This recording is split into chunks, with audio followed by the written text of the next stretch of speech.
Assalamualaikum warahmatullahi wabarakatuh. Perkenalkan, nama saya Andre dari kelas 1A D3 Keperawatan Bengkulu. Mata pelajaran Ilmu Biomedik Dasar ingin menjelaskan materi sistem kardiovaskular dan pernapasan. Sistem kardiovaskular, fisiologi jantung. Jantung terletak dalam mediastinum di rongga dada.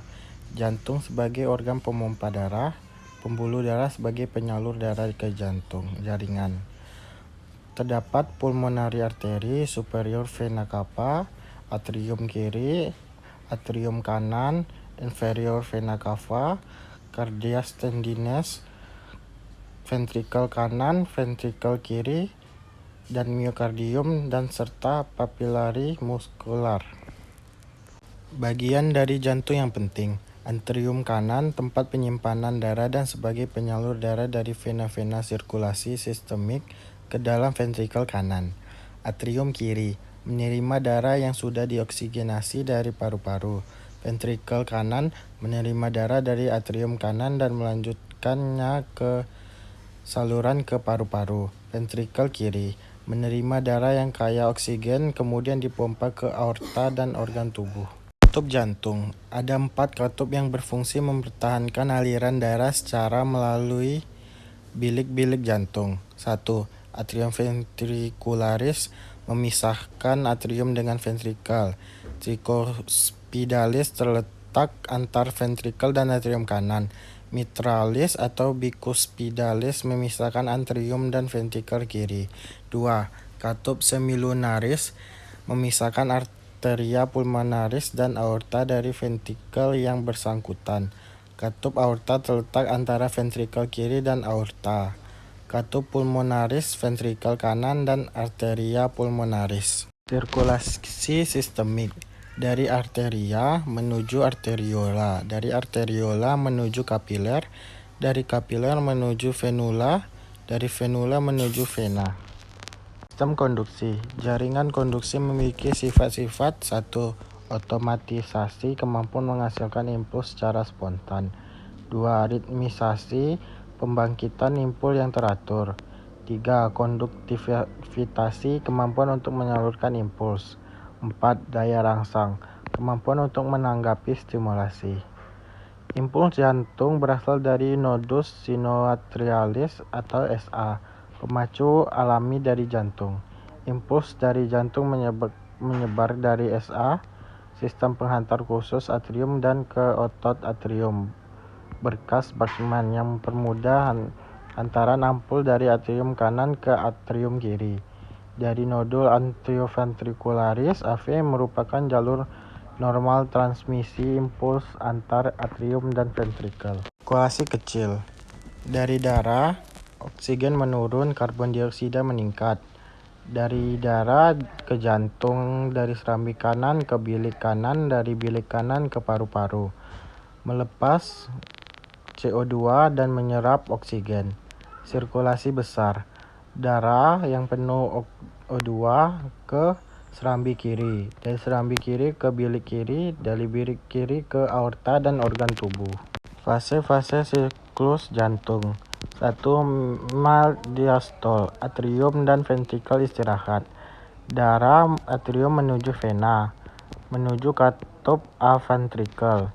Diastole lanjut depolarisasi, menyebar melalui atrium dan berhenti pada nodus AV. Otot atrium kontraksi. 3. Sistem awal. Depolarisasi, menyebar dari nodus AF, miokardium ventrikel, menuju ventrikel kontraksi tachycardium atrium. Katup AF menutup, menimbulkan bunyi. 4. Sistole lanjut. Setelah tag ventrikel, menuju tag dalam pembuluh darah, atau katup semilunaris membuka, sirkular, pulmonaris, dan sistemik. 5. Diastole awal. Gel repolarisasi, menyebar melalui miokardium ventrikel istirahat. Tag menurun dari atrium. Katup semilunaris tertutup atau bunyi jantung kedua. Aterosklerosis, penimbunan lipid, endapan kalsium, fibronogen sehingga mempersempit lumen pembuluh darah. Faktor risiko yang tidak dapat diubah: usia, jenis kelamin, ras, dan riwayat keluarga. Faktor risiko yang dapat diubah: hiperlipidemia, merokok, homosistein, produk antara metionin menuju sistein, obesitas, diabetes, gaya hidup kurang gerak, stres psikososial. Obat-obatan: asam nikotinat atau niacin, khasiat menurunkan LDL dan FLDL sedangkan HDL dinaikkan. Efek samping: muka memerah dan rasa panas, gatal-gatal, nyeri kepala, iritasi kulit. Dosis 3 kali 100 mg pada saat makan, maksimal 2-9 gram per hari. 2. Clofibrat atau arterol liposol, menurunkan VLDL sedangkan terhadap LDL rendah. Efek samping: paling sering gangsal pencernaan, ngantuk, stimulasi nafsu makan, resiko batuk empedu dan radang empedu. Interaksi dengan furosemid dan antidiabetik oral. Efeknya: dosis permulaan 500 mg per hari, berangsur dinaikkan 3-4 kali 500 mg DC dan PC. Interaksi antiglukolan, efek antiglukolan, antidiabetes oral, efek obat antidiabetes oral. Infak jantung atau serangan jantung: adanya gumpalan darah beku atau trombus yang menyumbat aliran darah. Gejala: nyeri mendadak yang hebat di belakang tulang dada dan lamanya lebih dari setengah jam. Gelisah dan takut mati. Tidak mampu menggerakkan kaki tangan dan sesak napas, muka membiru dan takikardia. 1. Trombolika, kabikiase, dan streptase. Terbuat dari fibrat Staphylococcus, kerja dengan bentuk kompleks dengan plasminogen yang mengubah menjadi plasmid. Efek samping: gangguan lambung, usus, sakit kepala, pusing, ruam kulit. Dosis infus 1 infus intravena 250.000 unit selama 30 menit, kemudian 100.000 unit per jam selama 20-72 jam. Bagaimana terjadinya serangan jantung? Pada pembuluh darah arteri, timbunan kolesterol mengakibatkan gumpalan darah, menyebabkan otot jantung rusak dan suplai oksigen pada jantung terhambat.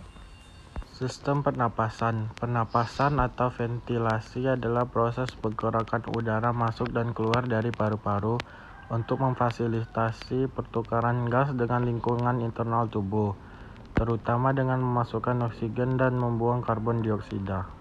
Anatomi sistem pernapasan. Pada manusia, anatomi sistem pernapasan umumnya berupa saluran pernapasan.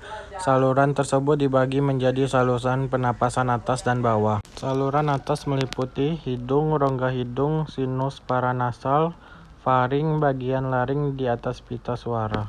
Saluran bawah meliputi 1. Trakea, 2. Bronkus utama, 3. Bronkus sekunder atau lobal, 4. Bronkus tersier atau segmental, 5. Bronkeolus, 6. Saluran alveolus, 7. Alveolus. Pertukaran gas. Tujuan utama sistem pernapasan adalah mencapai keseimbangan tekanan parsial antara gas pernapasan di alveolar dengan di darah kapiler paru-paru. Proses ini terjadi melalui difusi sederhana melintasi membran yang sangat tipis, dikenal sebagai penghalang darah udara, yang membentuk dinding alveoli paru-paru. Dinding ini terdiri dari sel-sel epitel alveolar, membran basal, dan sel-sel endotelium kapiler. Alveolar penghalang gas darah ini sangat tipis. Pada manusia rata-rata tebalnya 2,2 pm. Mekanisme pertukaran gas. Contoh pertukaran gas di tubuh terdapat pada gambar di atas. Terima kasih. Wassalamualaikum warahmatullahi wabarakatuh.